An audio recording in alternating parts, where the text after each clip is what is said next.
പാലക്കാട് ചേലക്കര നിയമസഭാ മണ്ഡലങ്ങളിലെ ഉപതെരഞ്ഞെടുപ്പ് ചർച്ച സജീവമാക്കി രാഷ്ട്രീയ പാർട്ടികൾ. പാലക്കാട് കെ മുരളീധരൻ, രാഹുൽ മാങ്കൂട്ടത്തിൽ, ഡോക്ടർ പി സരീൻ എന്നിവരെയാണ് കോൺഗ്രസ് പരിഗണിക്കുന്നത്. CPIഎമ്മിൽ വി വസീഫാണ് പരിഗണനയിൽ. BJP നേതൃത്വത്തിന്റെ ആലോചനയിൽ പ്രമുഖ നേതാക്കൾക്ക് പുറമെ പൊതുസമ്മതരും ഉണ്ടെന്നാണ് സൂചന. ചേലക്കര ഉപതെരഞ്ഞെടുപ്പിൽ രമ്യ ഹരിദാസ് ഉൾപ്പെടെ ആര് മത്സരിച്ചാലും UDFന് ജയം ഉറപ്പെന്നാണ് Congress Chelakkara block committee president PM Aneesh വ്യക്തമാക്കിയത്. വിജയിക്കുമെന്നുള്ള ഉറച്ച പ്രതീക്ഷയോട് കൂടിയിട്ടാണ് ഞങ്ങൾ മുന്നോട്ട് പോകുന്നത്. ഞങ്ങളുടെ എല്ലാ തരത്തിലുള്ള താഴെത്തട്ടിലുള്ള പ്രവർത്തനങ്ങൾ, ബൂത്ത് സമ്മേളനങ്ങൾ ഉൾപ്പെടെ എല്ലാം തന്നെ തുടങ്ങി. എല്ലാ സാധാരണ പ്രവർത്തകരും വലിയ പ്രതീക്ഷയിലാണ് ഈ തെരഞ്ഞെടുപ്പിനെ നോക്കിക്കാണുന്നത്. പാർട്ടിയിലെ വിഷയങ്ങൾ കഴിഞ്ഞ ലോക്സഭാ തെരഞ്ഞെടുപ്പിന് മുന്നേ തന്നെ പരിഹരിക്കപ്പെട്ടിരുന്നു. എന്നിരുന്നാലും കുറച്ചുള്ള വിഷയങ്ങൾ ആ തെരഞ്ഞെടുപ്പിന് ശേഷം ഈ ഉപതെരഞ്ഞെടുപ്പിൻ്റെ മുന്നോടി എന്നുള്ള നിലയ്ക്ക് എല്ലാ തട്ടിലും ഉള്ള ചർച്ചകൾ കഴിഞ്ഞു. ബ്ലോക്ക് കോൺഗ്രസ് കമ്മിറ്റികൾ പ്രഖ്യാപിച്ചു, മണ്ഡലം കോൺഗ്രസ് കമ്മിറ്റികൾ പ്രഖ്യാപിച്ചു. എല്ലാ സ്ഥലങ്ങളിലും മണ്ഡലം പ്രസിഡന്റുമാരും കമ്മിറ്റികളെല്ലാം തന്നെ ചാർജ് എടുത്ത് വലിയ ഒരു പ്രവർത്തനങ്ങളുമായിട്ടാണ് മുന്നോട്ട് പോയിക്കൊണ്ടിരിക്കുന്നത്.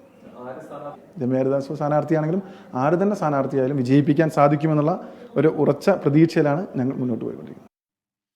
വിശദാംശങ്ങളുമായി ഇപ്പോൾ നിഖിൽ പ്രമേഷും സൂരജ് സജിയും അലക്സ് റാം മുഹമ്മദും ചേരുന്നുണ്ട്. ആദ്യം നിഖിൽ പ്രമേഷിലേക്കാണ്. നിഖിൽ, എന്തൊക്കെയാണ് പാലക്കാട്ടെ സാധ്യതകൾ? നിഖിൽ, പാലക്കാട് ഉപതെരഞ്ഞെടുപ്പിന് വേണ്ടിയുള്ള ഒരുക്കങ്ങൾ മുന്നണികൾ ദിവസങ്ങൾ നിഖിലിലേക്ക് എത്താം. ചെറിയൊരു സാങ്കേതിക പ്രശ്നമുണ്ട് ശബ്ദത്തിൽ. സൂരജ് സജി ചേരുന്നുണ്ട് ഇപ്പോൾ തൃശ്ശൂരിൽ നിന്ന്. സൂരജ്, ചേലക്കരയുടെ കാര്യത്തിൽ രമ്യ ഹരിദാസ് വന്നാലും ഏത് സ്ഥാനാർത്ഥി വന്നാലും ജയിക്കാൻ കഴിയുന്ന സാഹചര്യമെന്നാണല്ലോ കോൺഗ്രസിന്റെ വിലയിരുത്തൽ.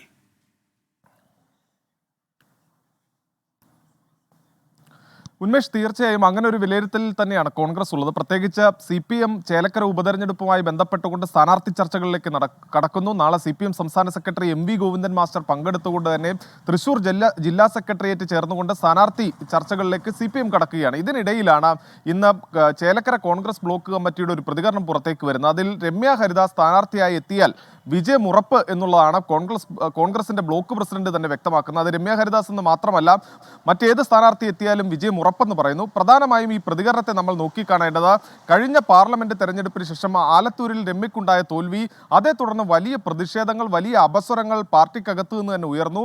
രമ്യ വീണ്ടും ചേലക്കരയിൽ മത്സരിക്കുകയാണെങ്കിൽ അവിടെ തിരിച്ചടി നേരിടും, രമ്യയെ വീണ്ടും ചേലക്കരയിൽ മത്സരിപ്പിക്കരുത് എന്ന തരത്തിലുള്ള പോസ്റ്റർ പ്രചരണങ്ങളെല്ലാം തന്നെ മണ്ഡലത്തിൽ സജീവമായിരുന്നു.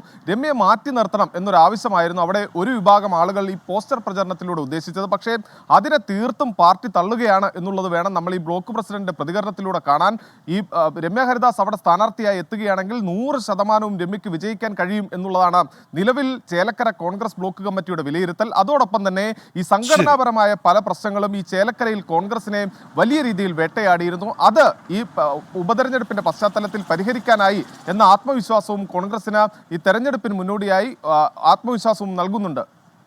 ശരി, സൂരജ് സജിയാണ് വിവരങ്ങൾ നൽകിയത്. അലക്സ് റാം മുഹമ്മദ് കൂടി ഇപ്പോൾ ചേരുന്നുണ്ട് തിരുവനന്തപുരത്ത്. അലക്സയും BJPയുടെ പാർലമെന്ററി പാർട്ടി യോഗമിടാൻ ചേരാൻ പോവുകയാണല്ലോ.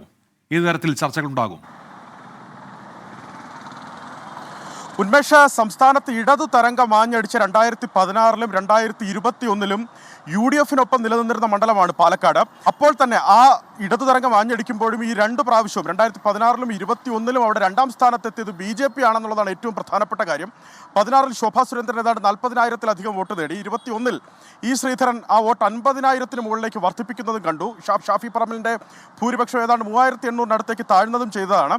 അതിനാൽ തന്നെ BJP തങ്ങളുടെ A+ കാറ്റഗറി മണ്ഡലമായി കണക്കാക്കുന്ന മണ്ഡലങ്ങളിൽ ഒന്നാണ് പാലക്കാട്. ശക്തമായ മത്സരം പാലക്കാട് ഉണ്ടാകും എന്നുള്ളതാണ് BJP നൽകുന്ന സൂചന. BJPയുടെ ഈ സ്ഥാനാർത്ഥി പട്ടികയിൽ അതിൻ്റെ പ്രാഥമിക പേരുകാരൻ BJPയുടെ സംസ്ഥാന ജനറൽ സെക്രട്ടറി C കൃഷ്ണകുമാറാണ്. പാലക്കാടുകാരനാണ് കൃഷ്ണകുമാർ. അത്യാവശ്യം ജനസമ്മതനാണ്. പാലക്കാട് ജില്ലയിലാകെ അദ്ദേഹം ജനസമ്മതനാണെന്ന് BJP വിലയിരുത്തുന്നുണ്ട്.